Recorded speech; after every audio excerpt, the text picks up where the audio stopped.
What's going on YouTube? Welcome back to Life is Angie and James. I'm your girl Angie. I'm your boy James, and we're back with another video. Today we'll be showing you 5 simple tips on how to start an online business. So we actually put up a poll on our Instagram at Life as Angie and James, asking you guys which video you want to see next out of the brand style guidelines video or this how to start an online business, and 60% of you said that you wanted this video. First step in starting your online business is figuring out if you want to start a product-based business or a service-based business. So if you're someone who's unfamiliar with those terms, they're pretty much self-explanatory. With a product-based business, you'll be selling or offering a product that someone can touch, hold, feel. And with a service-based business, it's pretty much a service that those people will be using. So we're gonna use this iPhone, for example. The product is the actual phone, and you can touch it, you can feel it. But to call, text, get online, that's the service. The service is the internet and the phone connection.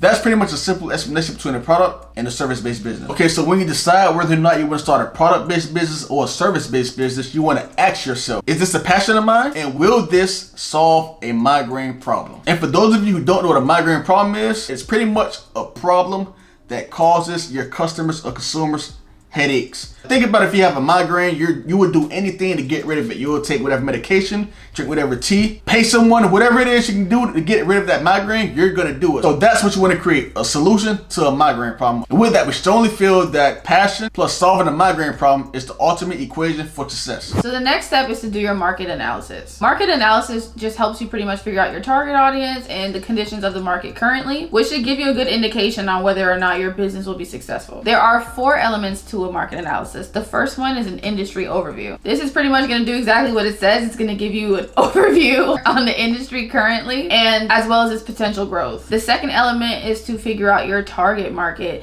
James and I are always talking about a target market, but it's very important to get your ideal client down to a T. So that's an age range, that's a demographic, geographic locations, anything like that that can identify those that you are trying to reach for your product or service-based business. The third element is going to be competition. Again, this is something that James and I are always drilling into your heads. You have to see what else is going on out there. So once you figure out who your competition is, you want to figure out their position in the industry, as well as identifying their strengths and weaknesses to use to your advantage. The fourth element is pricing and forecast. Pricing is a major factor that helps businesses determine their position in the industry, while your forecast is going to show you what part of the market you're hoping to obtain. A great example of a company that completed a successful market analysis is definitely Fenty Beauty. If you are unfamiliar with Fenty Beauty, it is Rihanna's cosmetic line that you can find in Sephora, online, whatever, and one of the main weaknesses in the industry at that time when she was entering was the lack of shades, the lack of a shade range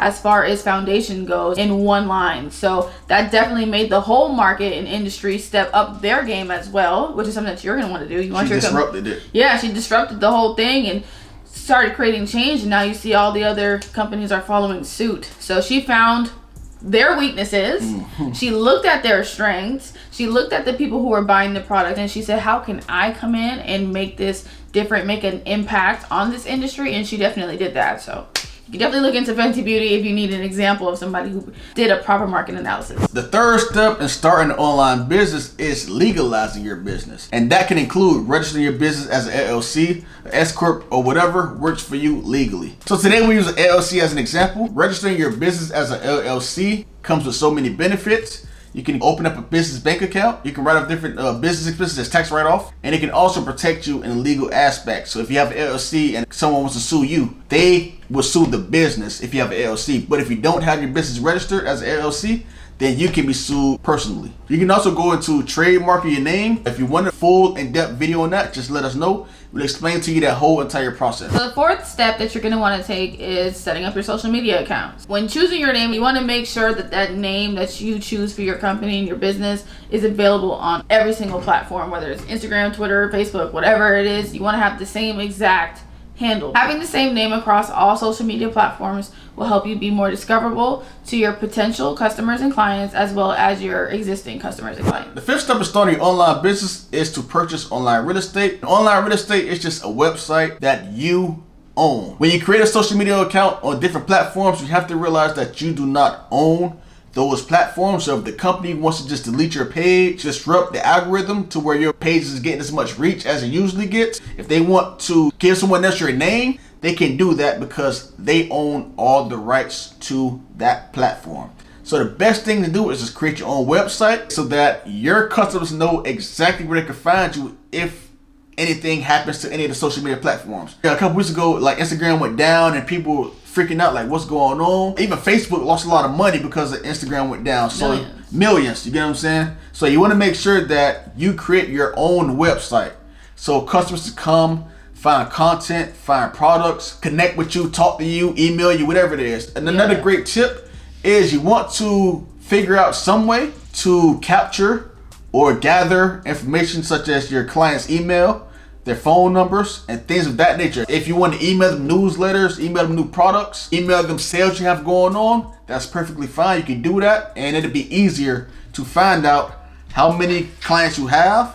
Are they returning clients? How often do they buy? How often do they use your services? This happens all the time when you go to stores like H&M, Macy's. When you go in, it actually puts your email in, or they try to persuade you to put your email in so that you can get reward points. In actuality, it's just to keep you in their database. If you do choose to do text messaging, just make sure, of course, they opt into it, because even places like H&M do that as well. Or I know, like, I shop at JLX Label quite often, and anytime they have a sale or anything, they let your girl know straight to my phone. Staying in touch with your customers and your clients is imperative, because sometimes people may forget about your little business. Maybe they bought a candle from you, and then 9 months have gone by and they kind of forgot about the candle. Well, now it's holiday season. You send them out a little blast email to everybody. They're like, wait, yeah, I got this candle from this company and I loved it. I enjoyed it. Let me get some more. It's a great gift idea, blah, blah, blah. It goes on, right? Let's say you're an influencer. We still recommend that you have an email list, because again, if Instagram is where you make your money, Facebook's where you make your money, YouTube's where you make your money, if they shut down one day, your money goes away with the platform. So having the email list and having your own website and domain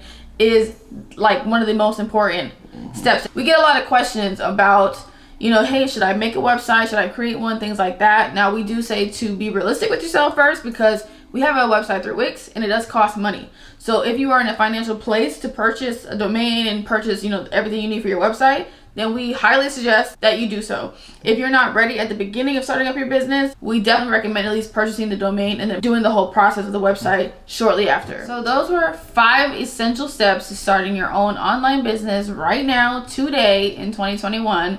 We hope that these steps helped you. We hope that they provided some clarity. If you want any further explanations or any other videos on the topic, please let us know and comment that down below. Don't forget to hit that like button, subscribe, because y'all are watching, but we need you to subscribe. Of course, you can see more of us, and make sure you turn on your post notifications and turn them on to all so that you see everything that we do here. With that being said, thank you all for watching. We appreciate you guys for tuning in every single week. Thank you all for the support. Like always, know I love you, she love you, we love you. Peace.